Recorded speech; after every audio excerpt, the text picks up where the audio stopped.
electric car company who's challenging the norms, challenging everyone, disrupting every country where it goes. The Western world have decided that we wanted to make China the factory of the world. They're lifting over 800 million people out of poverty. Like, just think of that for a moment, right?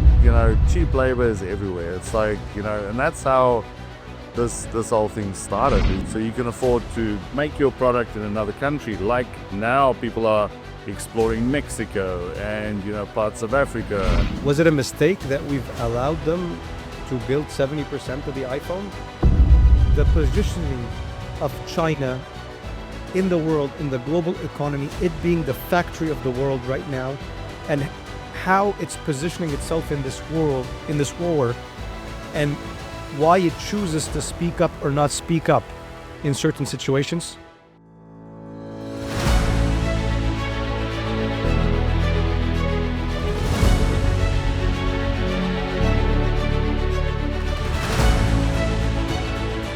Hello everyone, and welcome back with us. 2 stars in our sky, a new episode to tackle a new topic in search for the truth for you. But before we start, I would like to congratulate my co-host and us. We were aiming to get 500 subscribers in the next week. We are at 1,370 as of this pre-tipping. Thank you guys for following us. Here we go. Yeah, that's great news. Thank you all for subscribing. I'm more impressed with those who honestly have been following, have been sending private text messages, have been going on LinkedIn and sending us private messages, or have been writing to us in the comments and asking us. And based on their feedback, we're actually shifting to the areas of truth we're looking after. We also have a lineup of crazy hosts coming, co-hosts, stars that we're going to bring, our guests that are coming in the next couple of episodes. It's going to be epic. It's going to be better than any other podcast. Tune in, subscribe now. That being said, we started tackling a topic that has been the conversation of everyone online. We're in the middle of a war. If you don't know, get out from under the bed. One specific party has been quieter than everybody else, yet they're an ultimate power. And we decided to label our series the China X Factor. There must be a reason why they are playing the game the way they are. We're exploring, honestly. So last episode, we looked at BYD, the electric car company, who's challenging the norms, challenging everyone, disrupting every country where it goes. As we speak, Trump just left negotiations in China. And today, we want to talk about China's rise as a global economic power, its competition within the United States, the growing tensions across manufacturing, AI, digital influence, from being the factory of the world to challenging leadership in advanced technologies like AI, EVs. China's raises on major questions. Okay, so we'll take them in a little bit of chunks of topics, and we would like to hear from you in the comments. This podcast is sponsored by eSky, a revolutionary AI-powered state-of-the-art learning management system for small to mid-size enterprises. So, right off to start off the bat, guys, we, the Western world, have decided that we wanted to make China the factory of the world. It gained major dominance. They took over the textile industry. You go to Walmart, you go to Costco, you go to any retail store, the odds are if you're picking up an item, it's made in China. Now, it's created some dangerous dependencies. It might make us realize why they're playing the game they are the way they are. So here are some fun statistics. China's rise was driven by long-term industrial planning and massive infrastructure expansion. Here's a fact for you. China produces nearly 30% of global manufacturing output. So for your information, that is far more than the US, Japan, and Germany combined, according to the World Economic Forum. So I'd like to hear your opinions.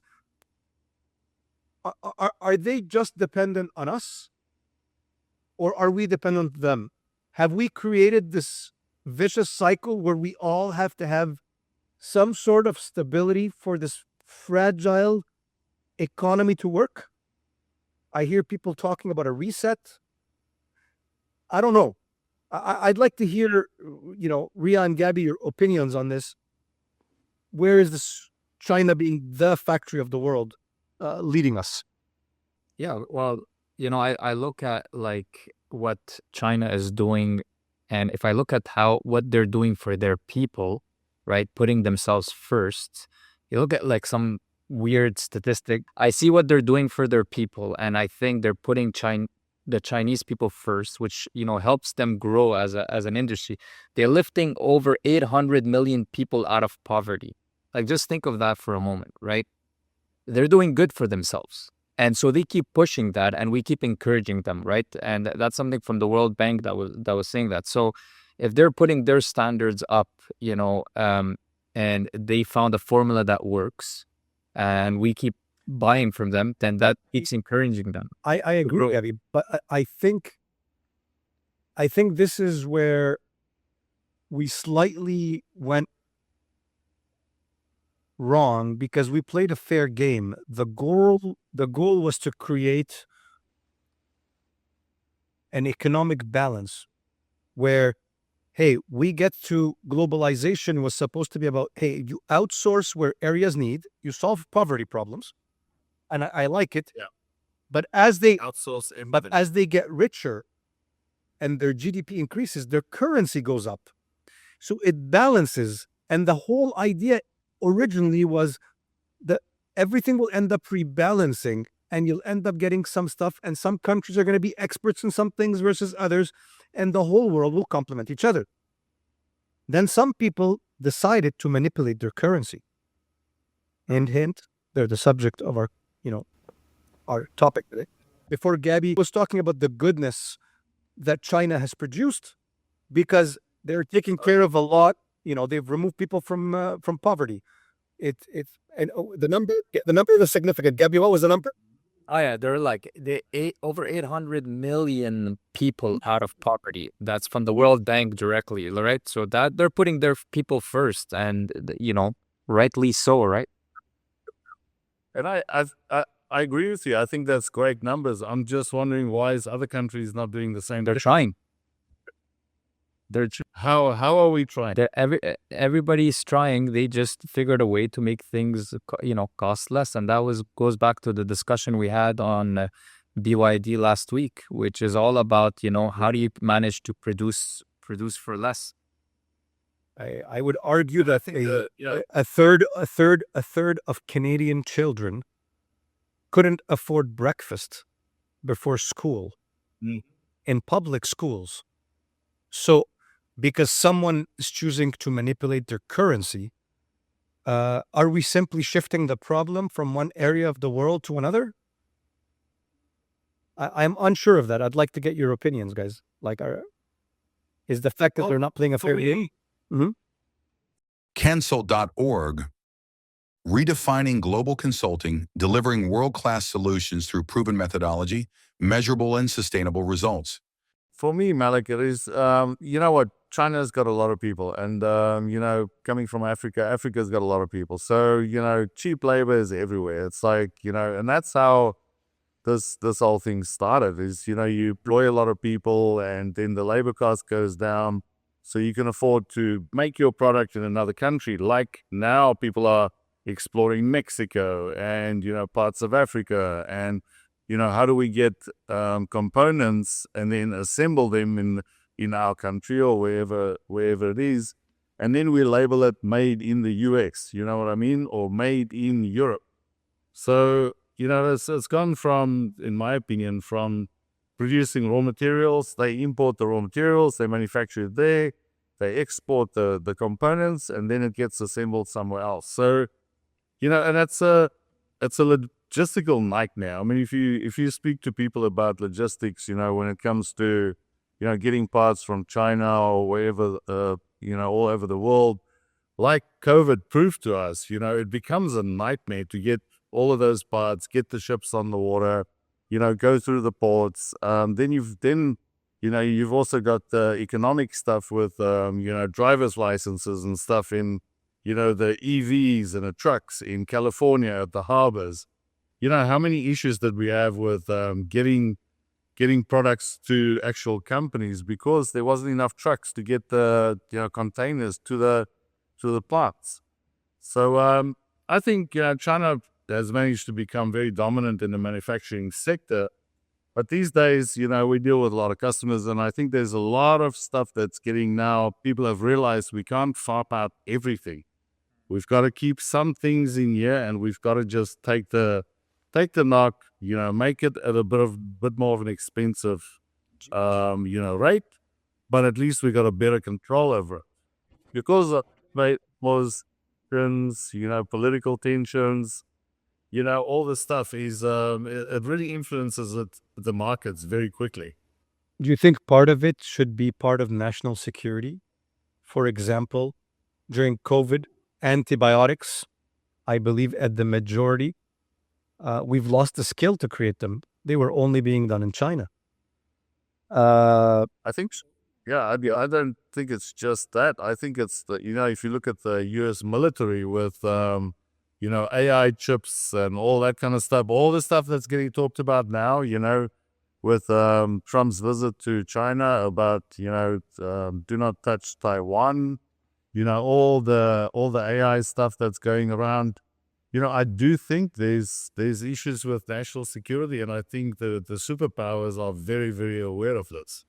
I want to just change the term. When we talk to say cash is king, I'm here to say, let's call it export is king, right? And this is really the name of the game, right? Supply chain, export. They are by far the leading company in export, right? 3.5 trillion annually. They lead this chart by far, right? The leading country, yes. The leading country in the world, right? So they're experts. You could call them the experts, the guys that their standards of. So was it a mistake? Was it a mistake that we've allowed them to build 70% of the iPhone? And no, it's not a mistake. Is it not a bit of a mistake? You're all business owners, and you guys know that it's all a game of margins, right? And you're looking for margins. You want to keep your employees, you have to lower the costs of the products. And to lower the cost of the products, you got to seek for that better supply chain. And everybody's doing that, right? And it's all there. Everybody's looking at how can I improve those margins. And so these guys are there to help you out. Look at it that way. They were looking at partners. They're a big deal. They've had that reputation. All about open borders, but I feel like they don't play a fair game. American companies can't go and sell as they please, or Canadian companies, Western companies inside China. They have their own things, right? They have their own Facebook, they have their own Google, they have their own. Everything is made inside China for China. It is definitely. That's why Jensen Huang from NVIDIA was saying it's unfair to not allow us to go compete inside China. You're moving a whole big market that we're not allowed to penetrate. But if you look at, the cool part for me, I'm just looking at some of the, facts around the China strategy about, the bigger dangers for the rest of the world. They dominate heavily in solar panels, lithium-ion batteries, rare earth processing, pharmaceuticals. They've got 80% of the key solar manufacturing capacity and close to 90% of rare earth processing. So, in my opinion, have we put too many eggs in this basket? Should we be taking some out? And I know the guys are exploring all over the world where they can get the rare, like the earth metals and stuff, all the batteries and the chips and everything that's getting manufactured now. And if I was in that game, that creates a bit of a monopoly, don't you think? Mm-hmm. I agree. You just moved us into a topic that I want, I want our audience to distinctly, shift or be able to distinguish. China's economy. Okay, so you constantly mentioned the word dominance. Yes, there are two superpowers right now at playing with each other, the U.S. and China. But if you look at China's economy, the GDP, the global power balance is the main debate. China's economic rise challenges the U.S. dominance. Everybody knows that. Whether it's military, technology, both economies, though, still depend on each other. So our the Chinese market needs the U.S. consumer market to buy their stuff, because or the Western world in general. China became one of the fastest growing major economies in history. China's GDP is over 18 trillion, the world's second largest, according to the IMF. So where do you think the balance of powers is? And is the U.S. at risk of losing its dominance? So, Malik, just a quick one on that. That's a really interesting subject because China's GDP is around 18 to 19 trillion in 2024. But the US remains the world's largest economy, by nominal GDP at roughly $29 trillion in 2024. So, pound for pound, the US is basically, number one. But, it's interesting that most of the manufacturing happens in in China and then gets exported over here. What do you think, Gabby? Go Lean It. Go Lean It offers a symphony of efficiency through lean services and solutions, driving scalable and sustainable results. Visit goleanit.com. I mean, for me, I just think that this interdependency has been going on for decades now. I think it's just like we said, they exchange like 500 billion, right, annually between just the U.S. and China. So there is clearly like something that's been going on, and we cannot stop that, but we can improve the policies between it. So like that, we're not always the one depending on them. Like we need to strengthen their dependence on us as well, right? So and I think that was part of the visit that Trump went to China to kind of say to them, hey, you know what, you need us just as much, if not even more, because our major employers need your chips and all the other stuff that you're providing. So it's just keeping that relationship and partnership strong is good for the world economy. We cannot break that. If that breaks, the whole economy globally will break. Well, I go back to last episode when we talked about BYD.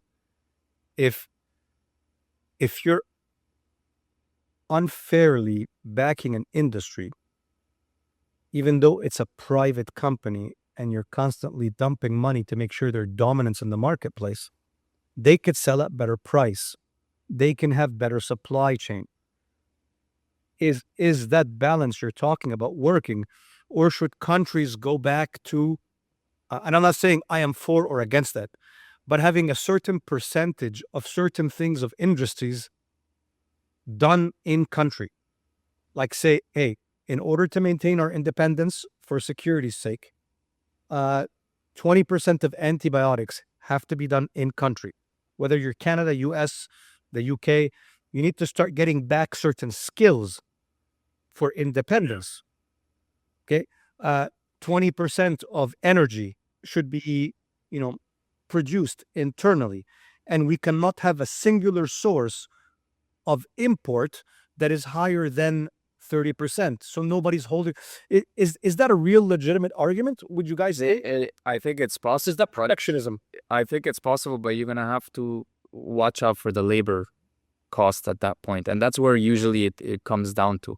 Like some countries, they can bring down the labor cost to below the minimum acceptable by mankind, but others like the US have regulations and limitations, and you can't bring it down. So all these products you're talking about, Malik, they're gonna double costs like overnight. I know, but we've been focused on the two superpowers.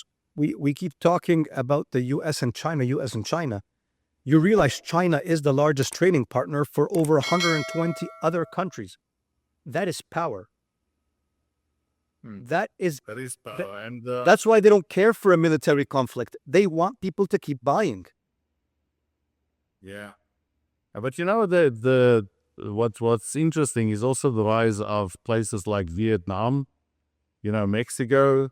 You know, it's like a lot of places, you know, obviously speaking to some people, is like a lot of the production has moved, you know, to Mexico. And I mean, Vietnam rose exceptionally sharply over, you know, from 2018 to 24. Okay.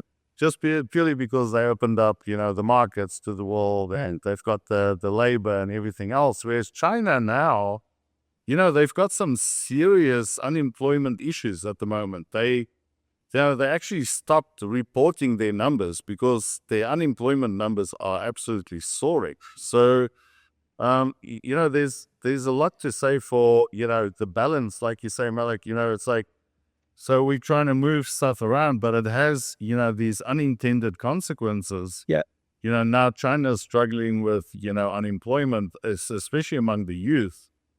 And, you know, they've got inflation, they got the, you know, the government debt, all that kind of stuff. And like Gabby says, you know, what if they all of a sudden overnight just double the price of everything? Because now the tariffs, they've put a hold on the whole tariff. Remember the tariff war between the US and China.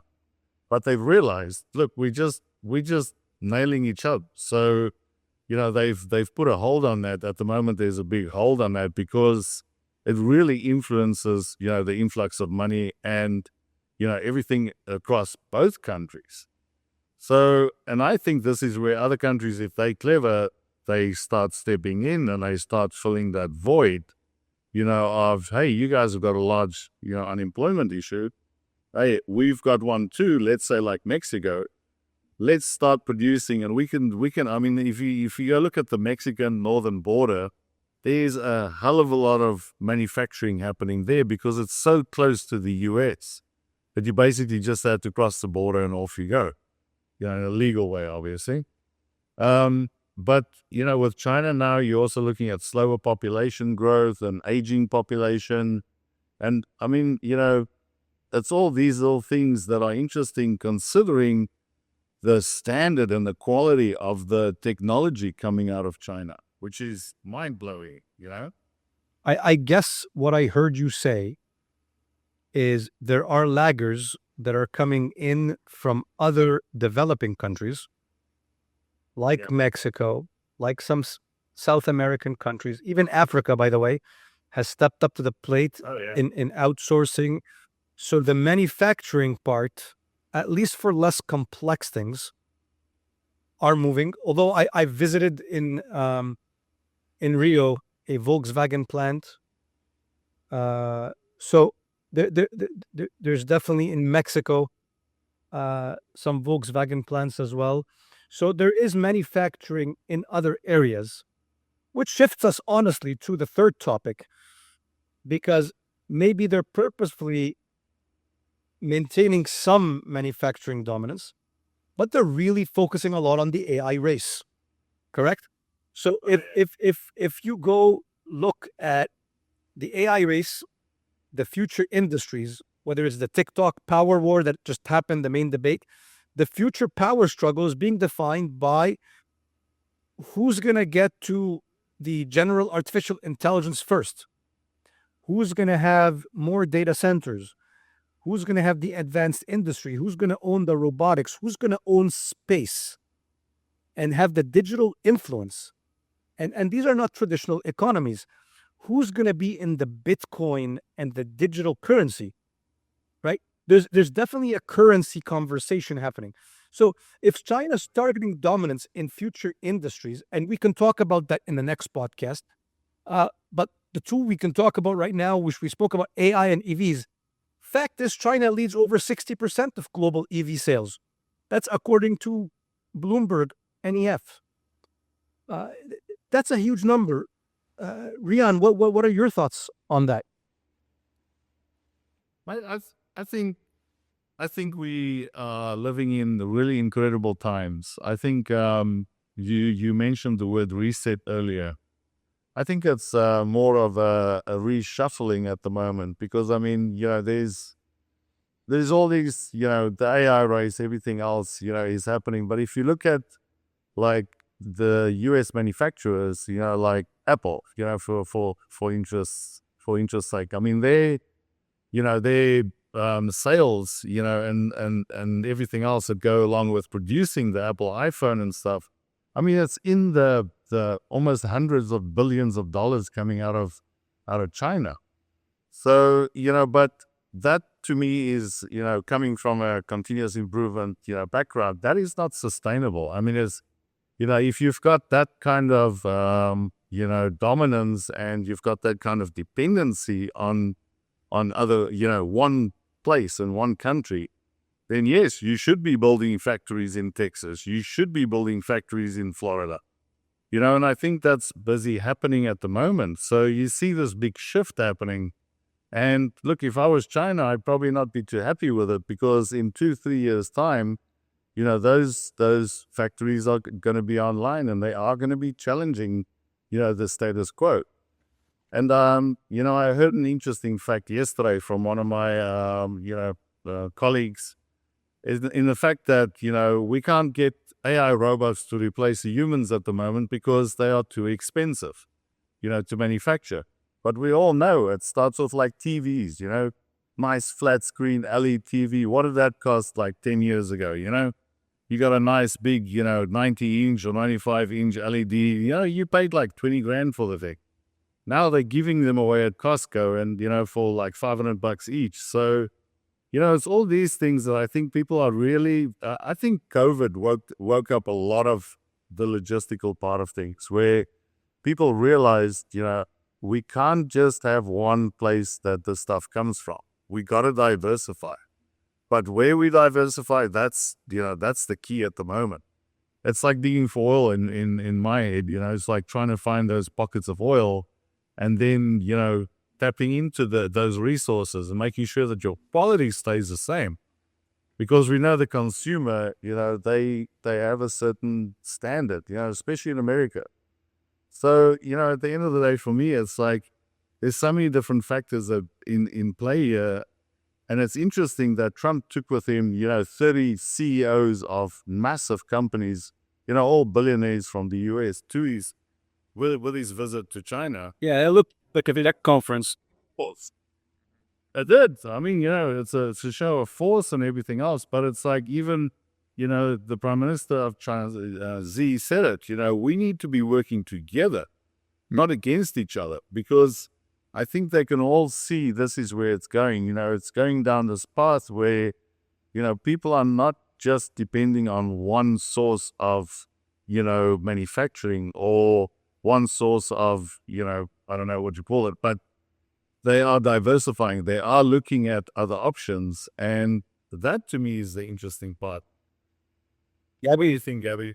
Well, look, realistically, the world is full of greed, right? This has never changed since the beginning of time. And now with the AI race, right, there's no regulatory so far, right? So everybody's going to see how they could take advantage. I don't think it's easy. If it wasn't clear-cut in the past, it's definitely not going to be clear-cut in the future. And look, they're playing capitalism, my friend. They're playing. Look, listen to this. There's 15 trillion to add, so it's going to be over $15 trillion to global GDP by 2030, according to PwC, right? So that number, that piece of the pizza pie that we're talking about, this is up for grabs. Just realize that for a moment. So you're just saying it does, yes, easily China could be the one that says, I'm going to go dominate that space. If they're able to run there first and grab as many as they can for a cheap cost of that pizza pie, because there's no regulatory and there is a lot of greed.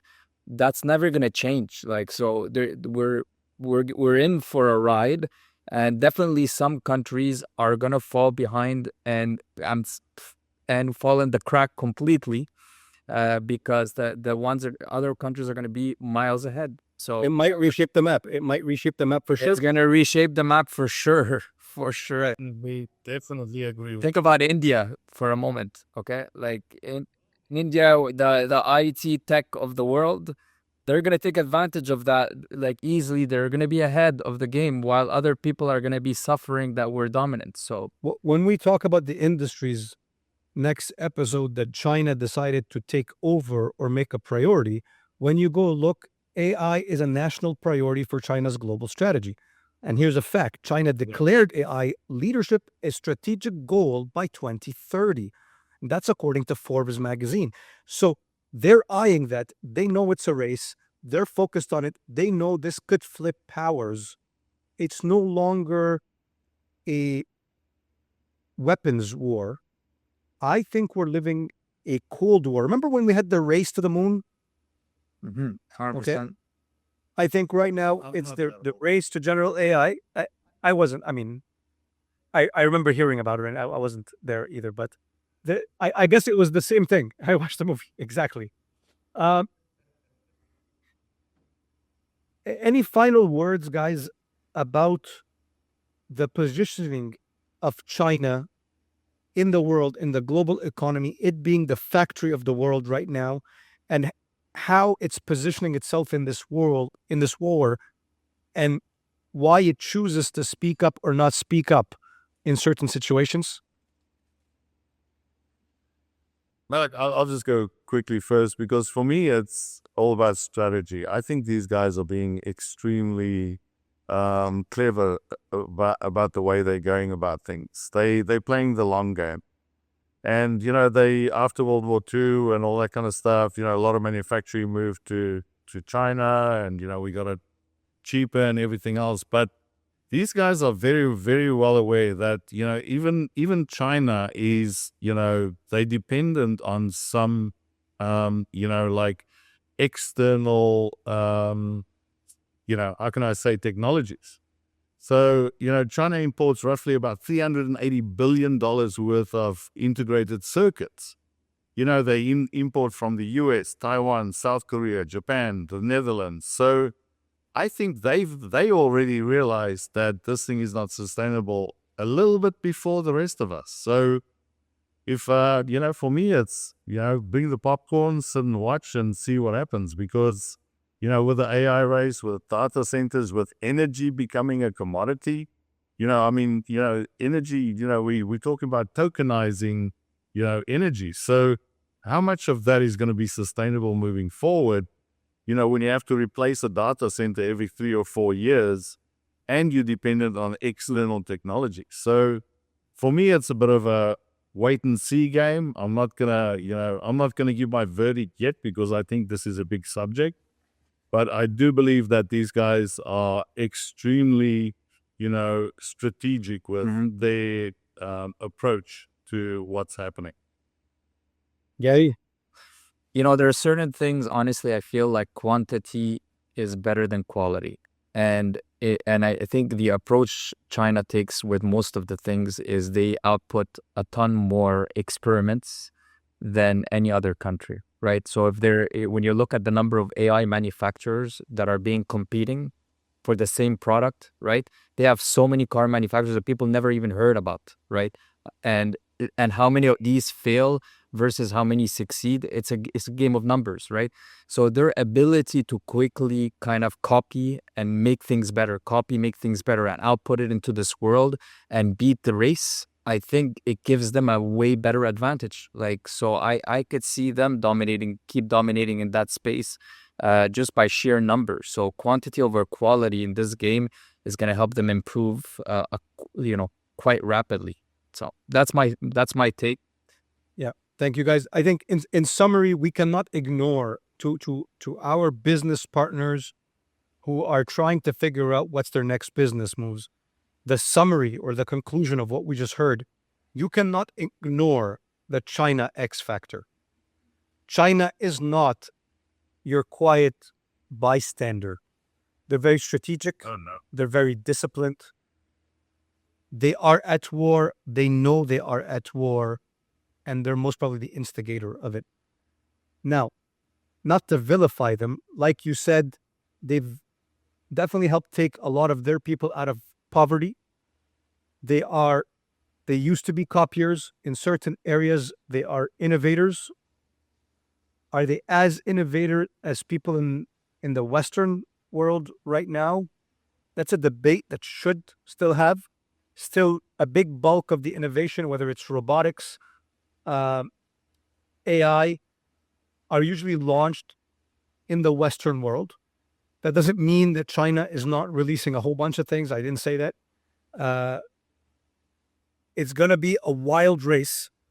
I think whoever reaches general artificial intelligence, once we are literally at singularity, will dictate who has the upper hand in this war. So do not kid yourself. It is a war. Hedge your bets when it comes to investments. Diversify, and it's good to have physical assets. With that, I'd like to thank you guys all. We'd really appreciate you if you continue subscribing and tell your friends about subscribing to the channels. Comment in the comments. Let us know what's the next topic you want us to dive deep in. And we look forward to constantly be in the search of the truth for you. Thank you for tuning in to Stars in Our Sky. Thank you, guys. Thanks, guys. See you next episode.